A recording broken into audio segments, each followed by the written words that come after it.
On the night Ethan Caldwell lost his company, his reputation, and the future he had built with his bare hands, he also lost the only person who had ever promised to stay. But what hurt the most wasn't the betrayal, it was the silence that followed. The skyline of Manhattan shimmered like it didn't care.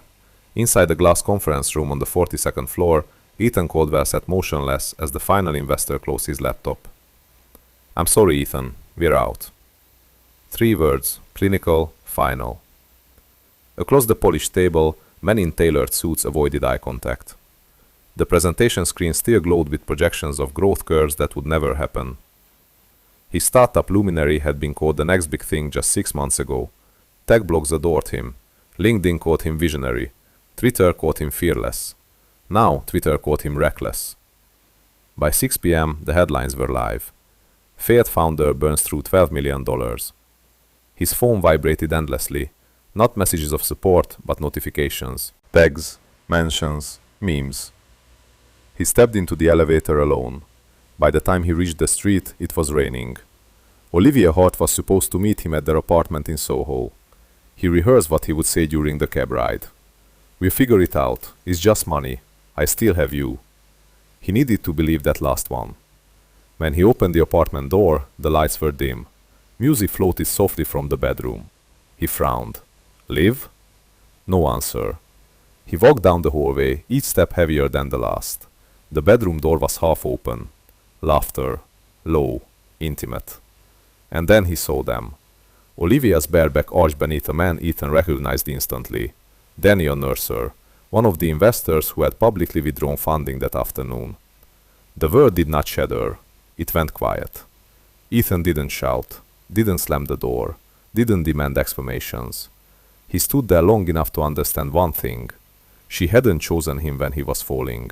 She had chosen survival. He stepped back silently, closing the front door as gently as if someone were sleeping inside. He walked for hours in the rain. By midnight, he had turned off his phone. By morning, his social media accounts were deleted. By afternoon, he had wired the last of his savings into a new bank account under a newly registered LLC, and by the end of the week, Ethan Caldwell no longer existed in New York. Olivia didn't realize he was gone until 2 days later. His side of the closet was empty, his toothbrush missing, no note, no accusation, no goodbye. She called him 37 times. The voicemail was disconnected. At first, she was angry, then confused, then afraid. Because deep down, she knew something worse than a fight had happened. He had erased her. 5 years later, in Chicago, Ethan stood in his minimalist townhouse staring at the rain against the window. He no longer checked headlines. He was the headline now quietly, strategically. Caldwell Ventures had funded 3 successful AI firms. He wore tailored suits now, he spoke less, smiled rarely. But some nights, when the city was quiet, he still saw that half-open bedroom door, and wondered if silence had been strength or cowardice. That was the night the doorbell rang. 3 slow knocks, and the voice he hadn't heard in 5 years said softly from the other side, "Ethan, please." Olivia woke to the sound of her own heartbeat. For a moment, she didn't remember where she was. The sheets were tangled around her waist. The apartment smelled faintly of cologne that wasn't Ethan's. Daniel Mercer was already gone.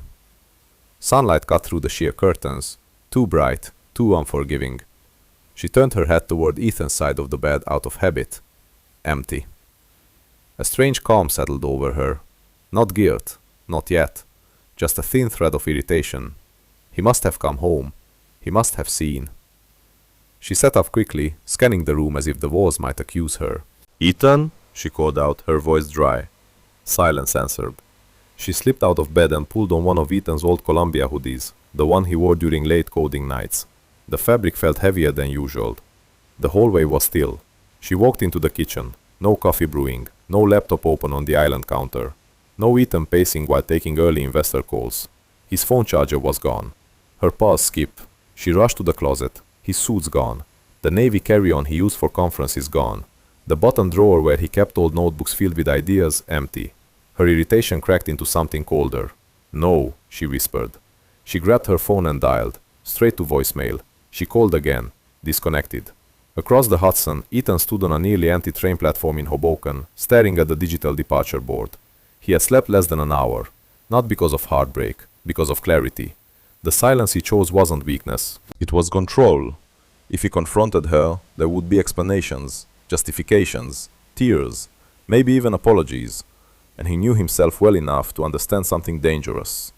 He might forgive her, not because she deserved it, but because he was desperate not to lose the last piece of his life. He wouldn't give himself that option. His phone lay in his palm one last time. He scrolled through the notifications without opening them. Mentions, headlines, texts from friends. He opened Instagram. Deactivate. Twitter. Delete. LinkedIn. Close account. Each tab felt like removing a layer of skin. By the time the train arrived, Ethan Caldwell, the visionary founder of Luminary, had been digitally erased. Olivia sat on the edge of the couch, staring at the empty living room. She told herself he needed space. He was dramatic when stressed, intense, proud. He would come back. He had to. He loved her, didn't he? She replayed the previous night in fragments. Daniel's hand on her waist, the champagne, the whispered promise. You deserve stability, Olivia.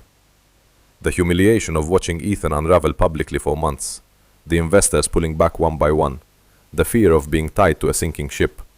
She had convinced herself it wasn't betrayal, it was self-preservation. But Ethan's silence was different from anger. Anger demands attention. Silence removes you from existence. 3 days passed. Her calls stopped going through entirely. She messaged mutual friends. No one had heard from him. His office space in Manhattan had been vacated overnight. The landlord said an assistant had arranged everything quietly. No forwarding address, no drama, just absence. At first, the media speculated about financial scandal, then about mental health. A tech blogger posted, "Did Ethan Caldwell run?" Another tweeted, "Maybe the pressure got to him." Olivia read every word. Each comment tightened something inside her chest. She wanted to scream that he wasn't weak, he wasn't fragile, he was proud. Too proud. A week later, she sat alone at a rooftop event in Tribeca, lights glittering over the city. Daniel stood beside her, charming as ever, discussing market rebounds with the hedge fund manager. Olivia nodded and smiled at the right moments, but her eyes kept drifting to the skyline, to the places she and Ethan used to dream about conquering. Daniel leaned closer. "You okay?" She forced a smile. "Of course." He kissed her temple possessively. Security, power, stability, everything she thought she needed. And yet, every time the elevator in her building dinged at night, her heart jumped. Every time her phone vibrated unexpectedly, she hoped. Not for forgiveness, not even for confrontation, just for proof that she hadn't imagined what they had. Ethan, meanwhile, sat in a modest apartment in Chicago months later, staring at a whiteboard covered in handwritten strategy. No social life, no photographs on the walls, no evidence of the man he used to be. He had chosen a city that didn't care about tech celebrities. He registered the new company under a neutral name. No press releases, no interviews. He worked quietly, obsessively.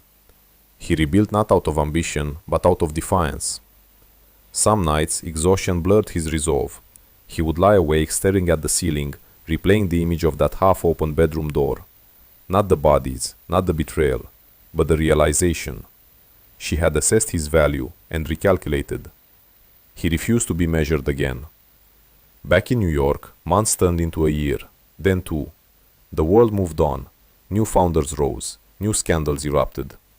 Ethan Caldwell became a footnote in a "whatever happened to" article. Olivia clipped it and saved it in a hidden folder on her laptop. She told herself she kept it out of curiosity, not longing. But sometimes, late at night, she would whisper into the dark, "You could have fought for me." And somewhere in Chicago, a man who once loved her chose silence again. Chicago did not ask questions. It did not care who Ethan Caldwell used to be. The wind of Lake Michigan cut through arrogance the same way it cut through fabric without apology. The skyline was powerful, but not theatrical like Manhattan. It didn't shimmer for attention. It simply stood. Ethan liked that. He rented a narrow townhouse in Lincoln Park under the name E. Cole, a quiet abbreviation that felt like armor. No one here remembered the headlines. No one tagged him in failure.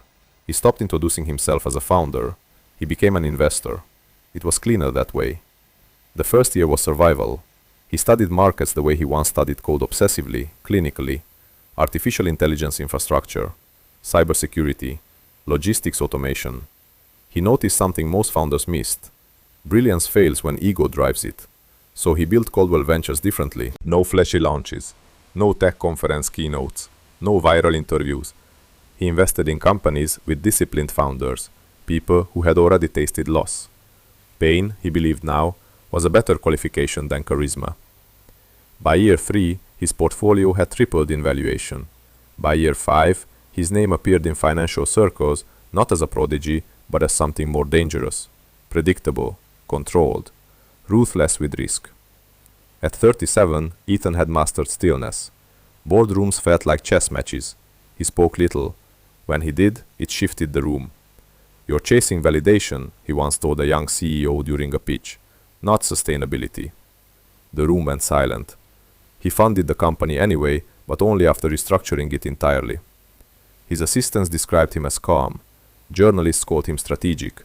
Women described him as impossible. There had been a few. A gallery curator who loved the way he listened, but hated the way he never revealed anything. A surgeon who admired his ambition, but accused him of being emotionally anesthetized. One woman, Claire, stayed for almost a year. She once traced her finger along his jaw in bed and asked softly, "Who hurt you?" He didn't answer. Not because he couldn't, but because saying Olivia's name would make her reel again. Instead, he rolled away and checked his email. Claire left 2 months later. Success came quietly. Coldwell Ventures funded a breakthrough AI logistics firm that later sold for 9 figures. Ethan declined every press request. He didn't want to be visible. Visibility had cost him everything once.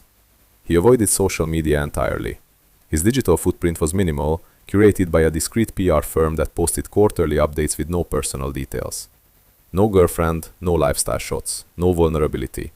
He had learned that public perception was a currency that fluctuated too easily. And yet, haunting does not require presence. It requires memory. Some nights, after long board meetings and investor dinners, Ethan would sit alone in his kitchen with the lights off. The refrigerator hummed softly. Rain against the window would blur the city outside, and his mind would drift backward. Not to the betrayal itself, but to earlier moments. Olivia laughing barefoot in their Soho apartment. Her voice reading headlines about his startup out loud with mock grandeur. Her hands gripping his face the night Luminary secured its first million. "I'm proud of you," she had whispered. He wondered now if pride had been conditional, or if fear had simply arrived louder. He never looked her up, not once. The discipline required for that was greater than any business decision he had made. Curiosity would reopen the wound, and he had built too much on scar tissue. 5 years after he disappeared, Ethan attended a private investor summit at the Langham downtown. He wore charcoal gray, no tie. During a networking break, a younger analyst approached him hesitantly. "Mr. Coldwell, I read about your first company years ago, Luminary, right?" The name hit like distant thunder. Ethan's expression didn't change. That was a long time ago. The analyst nodded nervously. "Some people said it collapsed because the lead investor pulled out unexpectedly." "Companies collapse for many reasons," Ethan replied evenly. "Attachment is one of them." The analyst didn't understand, but Ethan did. Later that evening, he stood alone by the ballroom window overlooking the river. The city lights reflected against the dark water. Success had returned to him in a different form, steadier, quieter, harder. He had money now, influence, stability, everything Olivia chose that night. The irony did not amuse him, it exhausted him. Back in New York, Olivia Hart had long since disappeared from the glittering circles she once navigated effortlessly. Daniel Mercer had left her 2 years after Ethan vanished, not with drama, but with distance. Investors prefer uncomplicated narratives. Single mothers with uncertain pasts were not part of his. Olivia learned that the hard way. But Ethan didn't know that. He had never checked, never asked, never allowed himself to imagine her suffering. Because imagining meant caring, and caring meant vulnerability. On a cold November night in Chicago, Ethan returned home later than usual. He loosened his cufflinks in the foyer. The house was immaculate, silent, controlled. He poured himself a glass of bourbon, but didn't drink it. Instead, he stared at his reflection in the dark window. He barely recognized the man staring back. Stronger, sharper, emptier. The doorbell rang, not a casual press. 3 deliberate knocks, slow, measured. Ethan froze. No one visited unannounced. His staff knew better. The knocks came again. He set the glass down carefully, walked toward the door. and for the first time in 5 years he felt something unplanned. When he opened it, the wind rushed in, and standing beneath the porch light, rain clinging to her hair, eyes rimmed with exhaustion and something dangerously close to regret, was Olivia. She looked smaller, real, human. "Hi, Ethan," she whispered. The past did not knock gently. It arrived soaked and uninvited. For a long moment, neither of them spoke. Rain tapped steadily against the porch roof, running down the edges of the light fixture above them. The wind pushed damp strands of Olivia's hair across her face. She didn't brush them away. Ethan stood in the doorway, one hand still gripping the frame, as if the wood itself were keeping him upright. 5 years. 5 years of discipline, distance, reinvention, undone in a single breath. "You look different," Olivia said softly. He almost laughed. "So do you." She did. The sharp polished edges he remembered were gone. The immaculate socialite who once glided through Manhattan rooftop parties had been replaced by someone thinner, paler. Her eyes held shadows that makeup couldn't hide. "What are you doing here?" he asked. His voice was calm, too calm. "I need to talk to you." The words trembled, but she didn't cry. Not yet. Ethan glanced past her, half expecting a driver, a car, someone else involved in this scene. There was no one, only rain. "You flew to Chicago in a storm to talk?" he asked. "Yes." Silence stretched between them again. In another lifetime, he would have stepped aside instantly, pulled her inside, wrapped a towel around her shoulders, asked what happened. Now he simply stood there. "You have 5 minutes," he said finally. Her throat tightened at the formality. He moved aside just enough for her to enter. The townhouse smelled faintly of cedar and something expensive but understated. The space was immaculate, glass, steel, soft neutral tones. It felt curated, like a man who removed clutter from his emotions, the way he removed excess risk from investments. Olivia stepped inside carefully, as if afraid to disturb the air. She noticed immediately no photographs, no art that hinted at personal history, no warmth. "You live here alone?" she asked before she could stop herself. "Yes." The answer carried no invitation. He handed her a towel without touching her skin. She wrapped it around her shoulders, standing awkwardly in the center of his living room. "I won't take much of your time," she began. "That would be appreciated." The restraint in his voice cut deeper than anger ever could. Olivia swallowed. "I didn't know where else to go." Ethan's jaw tightened almost imperceptibly. "That's interesting," he replied. "You seem to have options 5 years ago." The first crack. She flinched. "I deserve that." "You deserve honesty," he corrected. "But I'm not sure that's what you came for." Her fingers twisted into the towel. "I came because this involves you." Something in the air shifted. Ethan's expression didn't change, but the silence sharpened. "Involves me how?" She looked at him, then truly looked at him. The lines around his eyes were deeper, his posture more guarded. He had become a man who expected betrayal the way others expected weather. "There's someone you need to meet," she said quietly. His heartbeat slowed instead of racing. He had learned long ago that panic was unproductive. "Who?" She hesitated. Outside, thunder rolled across the sky. "My son." The word hung between them like a suspended blade. Ethan didn't blink. "And why," he asked carefully, "would I need to meet your son?" Olivia's composure cracked. "Because he might be yours." The world did not spin. It narrowed. Ethan's mind did what it always did under pressure. It calculated. Timeline. 5 years ago, the night everything collapsed. He inhaled slowly. "That's not possible," he said, though he wasn't certain. "I didn't think it was either," she whispered. "Explain." Her voice trembled now, not theatrically, but from something deeper exhaustion. "I found out I was pregnant a few weeks after you left. Daniel assumed it was his. I assumed it was his. The timing..." Her voice broke. "We weren't exactly careful that week, Ethan." The memory flashed unwanted. Arguments, desperation, clinging to each other as if intimacy could hold the company together. He pushed it away. "So you let him believe it was his?" "Yes." "And?" Her eyes closed briefly. "He asked for a paternity test 2 years later." "And?" "It wasn't his." Silence again. Heavy. Why didn't you contact me then? Ethan asked, because that was the real question. She looked at him, shame flickering across her face. Because I didn't know where you were. You could have tried harder. I did, she said, sudden fire rising in her voice. You erased yourself. No forwarding address, no social presence, nothing. That was intentional. I know. The truth sat between them. He had wanted to disappear. From her, from the humiliation, from the version of himself who begged to be chosen. Ethan walked toward the window, putting distance between them. Below, rain streaked against the glass in silver lines. How old is he? He asked without turning. 4. The math aligned, too cleanly. And you're just now deciding to find me? Olivia stepped closer, though she stopped a careful distance behind him. I wasn't sure, she admitted. I was scared to know, scared you'd hate him, or hate me more. I don't hate children. That's not what I meant. He turned then. What do you want from me, Olivia? The question was not emotional, it was strategic. Her eyes filled, but she didn't look away. I want the truth, she said. For him, for you. And if the truth is that he's mine? Her voice dropped to a whisper. Then you deserve to know. For the first time since she arrived, Ethan's composure wavered just slightly. A child, a son. Somewhere in the world, a 4-year-old boy possibly carried his blood. He imagined small hands, dark hair, eyes that might look like his. The thought didn't warm him. It destabilized him. You brought him here? He asked sharply. No, he's in New York, with my sister. Ethan nodded once. Controlled, efficient. We'll do a test. Olivia's shoulders sagged as if she'd been holding her breath for years.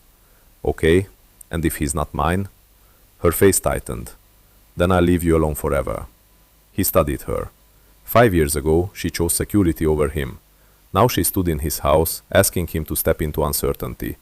Life had a sense of irony he did not appreciate. I'll arrange the test, he said finally. You stay in a hotel. My assistant will contact you. The formality stung, but she nodded. As he walked her to the door, she paused. I never stopped thinking about you, she said quietly. He didn't respond, because thinking had never been the problem. Choosing had been. He opened the door. The storm had softened into a steady rain. Olivia stepped onto the porch, then turned back once more. I'm sorry, she whispered. The words were 5 years too late. Ethan closed the door gently.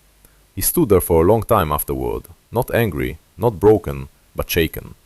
Because for the first time since he rebuilt himself, the past wasn't just memory, it was responsibility. The word father did not frighten Ethan. Uncertainty did. 2 days after Olivia's visit, a private lab in Chicago confirmed what numbers had already begun whispering inside his head. The probability of paternity. 99.98%. Clinical, indisputable, irreversible. Ethan stared at the report in his office, the city skyline stretching cold and indifferent behind him.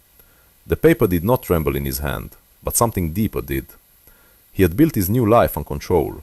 This was not control. This was consequence. Olivia sat across from him in the same office that afternoon. She had not slept much. It showed in the hollow beneath her eyes. Well, she asked quietly. Ethan slid the document across the desk. She didn't need to read it. She saw his expression. Her lips parted. Oh my God. She covered her mouth, not in shock, but in realization. All these years, all those nights staring at her son's face, wondering why his eyes seemed darker than Daniel's, why his quiet intensity felt unfamiliar yet hauntingly known. She had convinced herself she was overthinking, that survival required certainty. Now certainty was here, and it was heavier than doubt. He's yours, she whispered. Ethan leaned back slowly. What's his name? Lucas. The name landed softly, almost gently. How old did you say? She hesitated. 6. His eyes flicked toward her sharply. You told me 4. I panicked, she admitted. I didn't know how you'd react.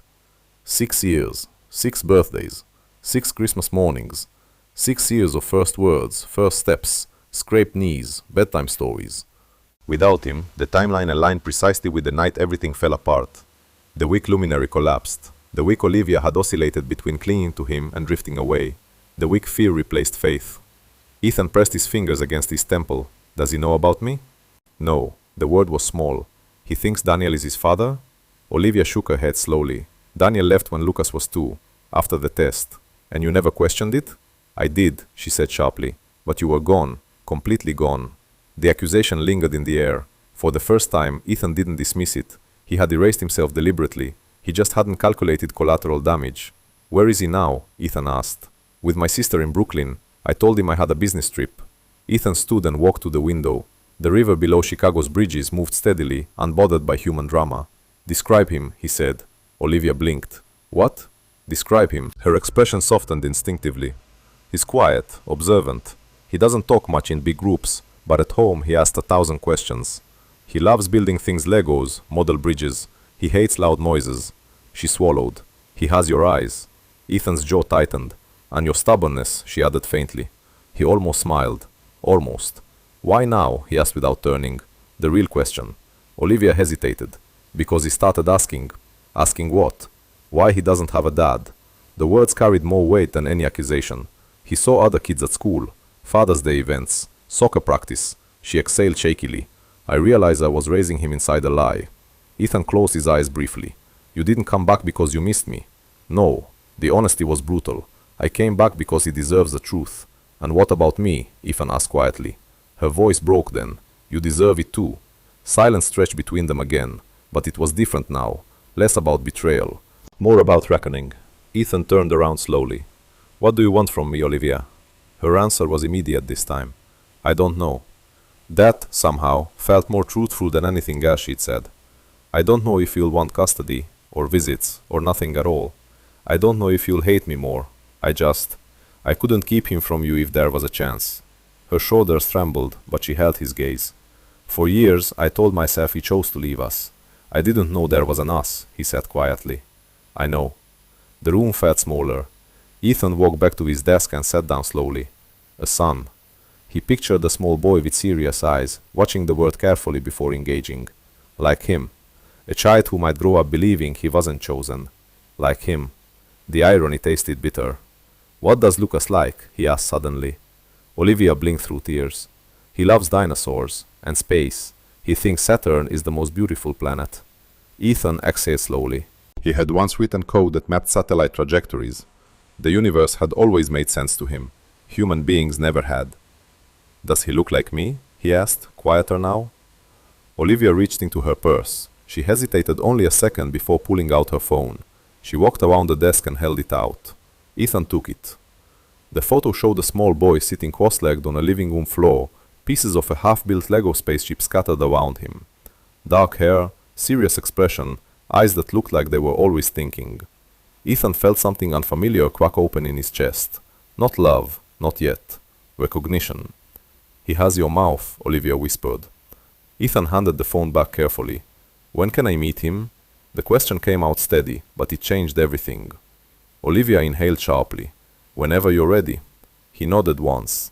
"I'll fly to New York tomorrow." Her breath caught. "You will?"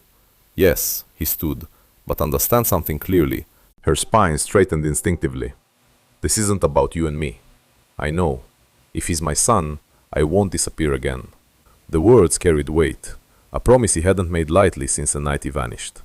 Olivia's eyes filled again. "Thank you." He didn't respond, because gratitude was misplaced. This wasn't generosity, it was responsibility. As Olivia left his office, Ethan remained standing by the window long after the door closed.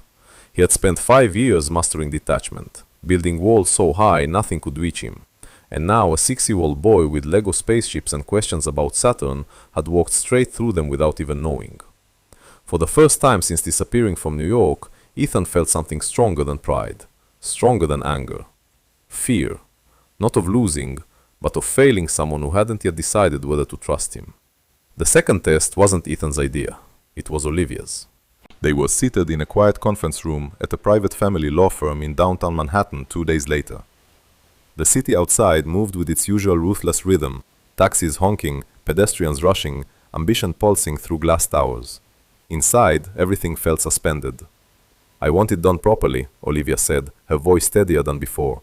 "Chain of custody, court admissible, no doubts." Ethan studied her across the polished table. "You don't believe the first one?" "I do," she said, "but belief isn't the same as proof." For years she had lived in uncertainty disguised as confidence. She had told herself Daniel Mercer was Lucas's father because the timeline was convenient, because Daniel had claimed him publicly for 2 years. because accepting anything else would mean admitting she had lost the only man who might have chosen her over security. Now convenience was no longer an option. The test was conducted the next morning. Lucas didn't understand the significance. He sat in a bright pediatric clinic in Brooklyn, swinging his legs from the examination chair, clutching a plastic dinosaur. Ethan watched him carefully from across the room. Up close, the resemblance was undeniable. The shape of the brow, the stillness before speaking, the way Lucas observed the nurse before answering questions, measuring tone, intention, safety. "Does it hurt?" Lucas asked softly when the swab was presented. "Not at all," Ethan said before Olivia could respond. Their eyes met for a split second. It was the first time Lucas had looked directly at him, curious, cautious, unaware. "Are you Mom's friend?" the boy asked. Ethan hesitated. The truth hovered like fragile glass. "I'm someone who wanted to meet you," he said carefully. Lucas nodded as if that was enough. Children, Ethan realized, didn't require perfect narratives. They required consistency. 3 days later, the official results arrived. 99.99%. No ambiguity.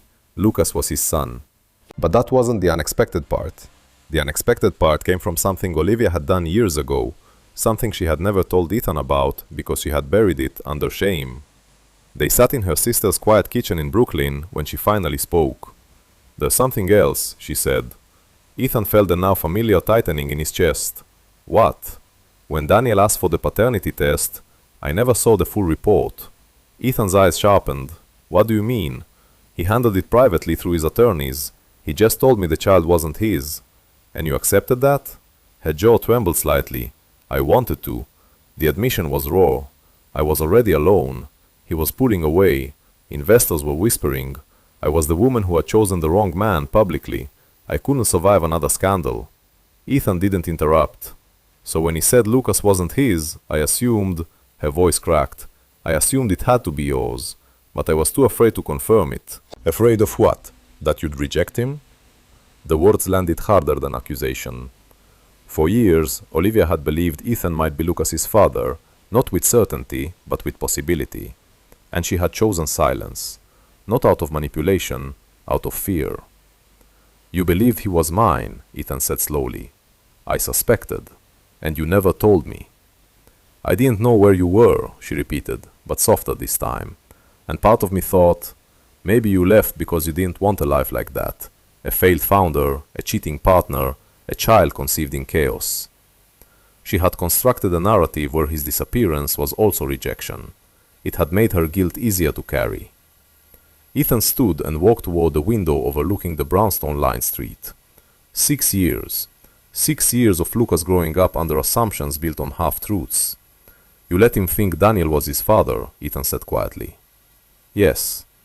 "And when Daniel left?" "I told Lucas his dad traveled a lot. Then that he lived far away." "Ben," she closed her eyes. "Then I stopped mentioning him." Ethan turned back slowly. "Why didn't you try to find me harder?" Her expression shifted from shame to something more painful. "I did," she whispered. He frowned. "I hired a private investigator the year Daniel left." Ethan's brows drew together. "He couldn't find you? That's impossible." "You changed everything," she said. "Name, business registrations, digital presence. You vanished." He had been thorough. He had wanted to be unreachable. He just hadn't imagined someone searching. "I stopped after 6 months," she admitted, "because I told myself if you wanted to be found, you would have been." Silence filled the kitchen.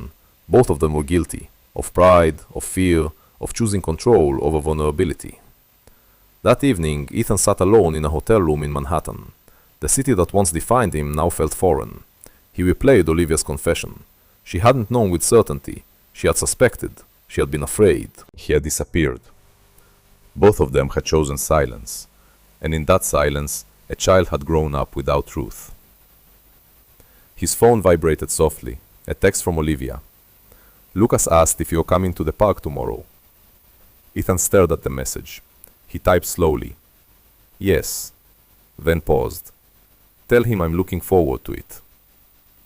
He set the phone down and leaned back in the chair. For years, he had believed the betrayal was a defining moment of his life. But now, sitting alone with the weight of fatherhood settling into his bones, he realized something more unsettling. The betrayal wasn't the deepest wound.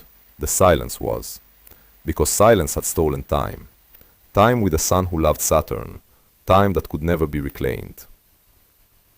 The next morning in Prospect Park, Lucas ran ahead toward the swings, laughter breaking through the crisp air. Ethan followed at a measured pace, watching the small figure navigate the playground equipment with determined focus. "Higher," Lucas called out as Ethan pushed him gently on the swing. The boy's hair caught the sunlight. His laughter echoed. And in that moment, something shifted inside Ethan. Not dramatic, not overwhelming, but real. This wasn't about Olivia anymore. It wasn't about Daniel. It wasn't about humiliation or pride. It was about a 6-year-old boy who deserved a father brave enough to stay. Olivia watched from a nearby bench, her eyes unreadable. She had carried guilt for years. Now she carried uncertainty. Because truth changes everything, and once truth exists, there is no returning to silence.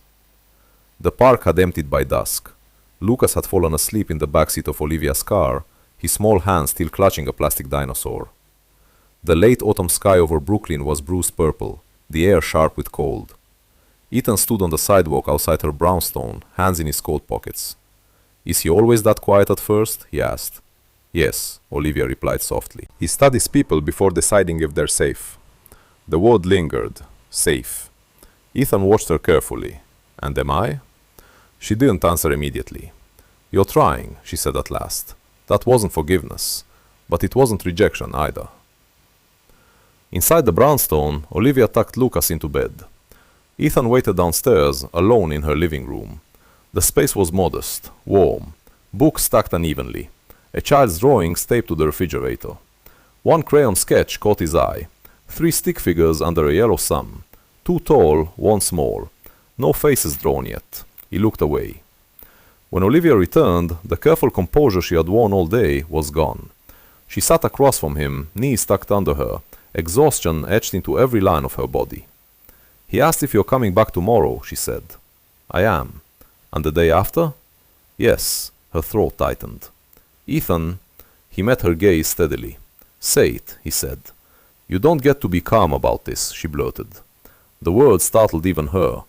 Ethan's expression hardened slightly. "Excuse me? You don't get to show off 6 years later, composed and controlled, like none of this hurt you." A flicker of something dark crossed his eyes. "You think it didn't?" "I think you buried it," she shot back. "You buried everything and called it strength." The room seemed to shrink around them. Ethan stood slowly. "You want to talk about burying things?" His voice was still low, but no longer even. "You buried the possibility that he was mine. I was scared." "So was I." The words erupted before he could stop them. Silence crashed down. Ethan exhaled sharply, jaw tight. "I lost my company, my reputation, my identity," he continued, voice trembling with restrained fury. "And when I went home to the one person who was supposed to be on my side," he stopped himself. But the image was already there between them. The half-open door, her bare back, Daniel's hands. "I chose survival," Olivia whispered, tears gathering in her eyes. "I panicked. I thought you were drowning, and I didn't know how to swim with you." "You chose someone who looked stable," Ethan corrected. "Yes, the honesty was brutal. Yes, I did." "And when he left?" Her shoulders sagged. "I realized stability without loyalty is just another illusion." Ethan laughed once hollow. "Do you know what that night did to me?" She looked at him, really looked. "Tell me." "It made me believe love is conditional." The confession hung heavy. "That people stay as long as you're winning." Olivia's tears fell freely now. "I stayed through so much." "Until it cost you," he replied. "And you?" she fired back. "You left without a word. You erased me like I never existed. I couldn't trust myself to stay. Why?" "Because I still loved you." The admission shattered the air. Ethan froze, as if surprised by his own honesty. Olivia's breath caught. "You loved me," she whispered. "I did. Past tense. Clear, controlled. And loving you made me weak," he added quietly. "I couldn't compete with someone offering security when I had nothing. You had me." "No," he said sharply. "I had an idea of you." The words struck deeper than anger ever could. They stood there, breathing the same air, separated by years of pride and fear. "You think I wasn't ashamed?" Olivia asked. "Every time Lucas looked at me and asked why his dad didn't come to school events, I thought about you. Every time I saw your name mentioned in some finance article, I wondered if you were happy without us. I wasn't happy, Ethan said. I was efficient. Her lips trembled at that. You rebuilt your life, she whispered. I survived mine. And now? He asked. She wiped her face. Now I'm tired of surviving. The room fell quiet again, but this time it felt different, less explosive, more exposed. You hate me, Olivia said softly. Ethan considered the question. No, he answered honestly. I hated what happened. I hated who we became that night. I hated myself for needing you, even after seeing that. Her breath faltered. But I don't hate you. Why? Because Lucas exists. The truth of it settled between them.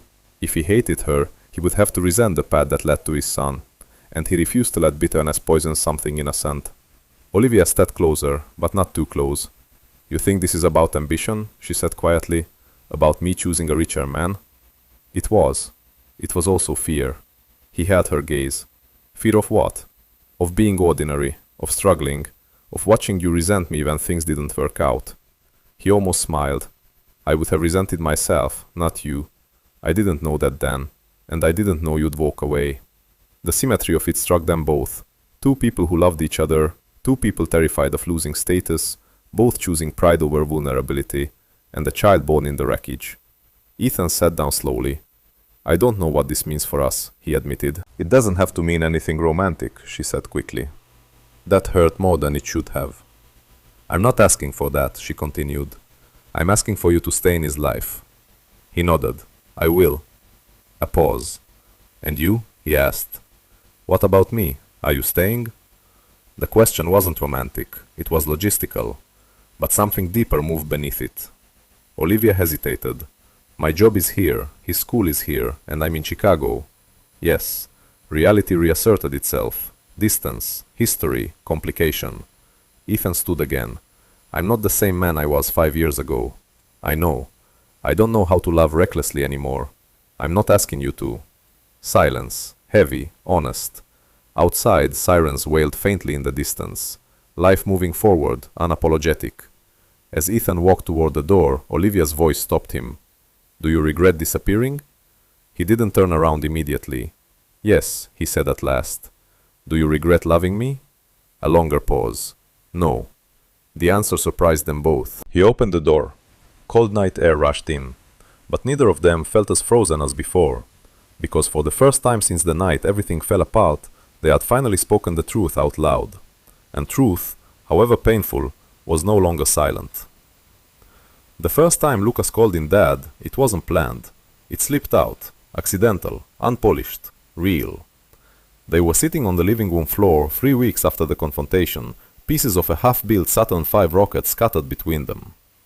Ethan had flown back and forth from Chicago every weekend, rearranging board meetings, delegating authority, dismantling the rigid structure he had built around his life.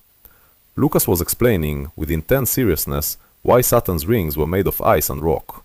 And if the gravity is strong enough, the boy continued, concentrating as he snapped 2 pieces together, the rocket won't drift away. Ethan smiled faintly. Gravity always wins. Lucas looked up at him suddenly. Dad, can you hold this? The word landed softly, not dramatic, not ceremonial, just natural. Olivia, standing in the kitchen doorway, froze. Ethan didn't correct him. He didn't hesitate.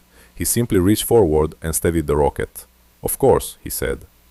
Later that night, after Lucas had fallen asleep, Ethan stood by the brownstone window watching snow begin to fall over Brooklyn. Olivia approached quietly. He's been practicing that word, she admitted. Ethan exhaled slowly. I don't deserve it yet. You're earning it.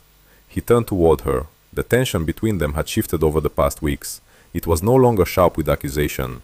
It was careful, deliberate, a negotiation of shared responsibility. I've been offered a partnership expansion in Chicago, he said. Her posture stiffened slightly. Congratulations. It would require me to be there full time. She nodded, absorbing it. And I'm turning it down. The words hovered. Ethan, you don't have to. I know, he interrupted gently. This isn't about you. Then what is it? It's about not disappearing again. Silence. Snow gathered along the windowsill. You'd move back? She asked carefully. Not back, he corrected. Forward. The distinction mattered. He wouldn't return to Manhattan as the man who left. He would build something different, slower, steadier. You don't owe me that, she whispered. I don't. He stepped closer but kept a respectful distance. But I owe him presence.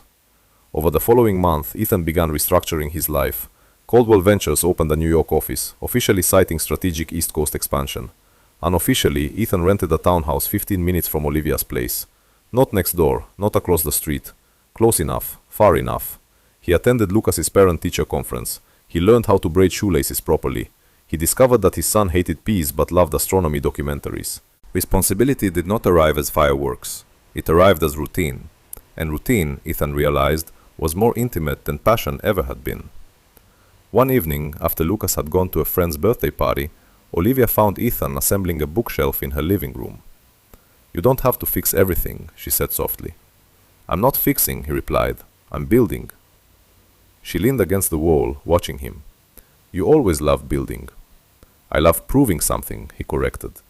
"And now?" He tightened the final screw and stood. "Now I just want something that doesn't collapse when the market shifts." Her eyes searched his face. "Is that what we were? A market?" She gave a sad half-smile. "Sometimes."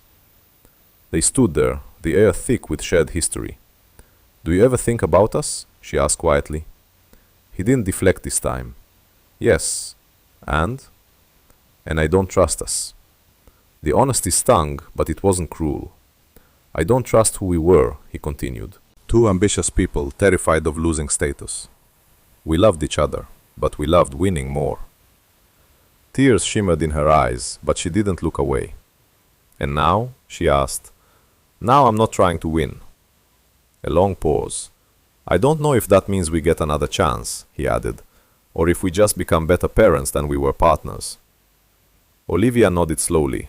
For the first time, she said, "I'm not choosing security. I'm choosing honesty." He studied her. "And if honesty means we're not meant to be together? Then at least Lucas grows up seeing two adults who didn't lie to themselves." That mattered more than romance, more than redemption.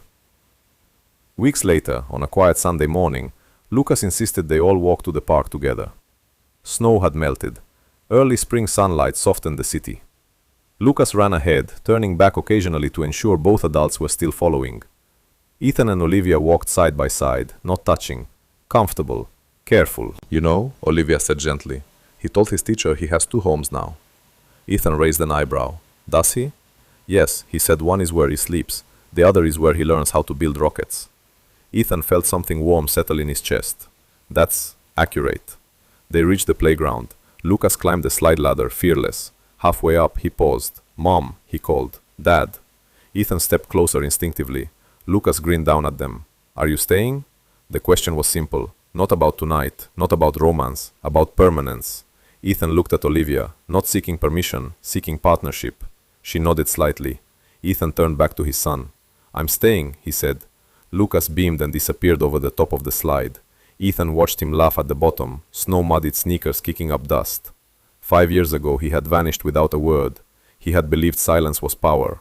Now he understood something different. Staying was harder. Staying required facing regret, facing pride, facing the woman who once broke his heart and the child who unknowingly stitched it back together in a different shape. Olivia sat closer beside him.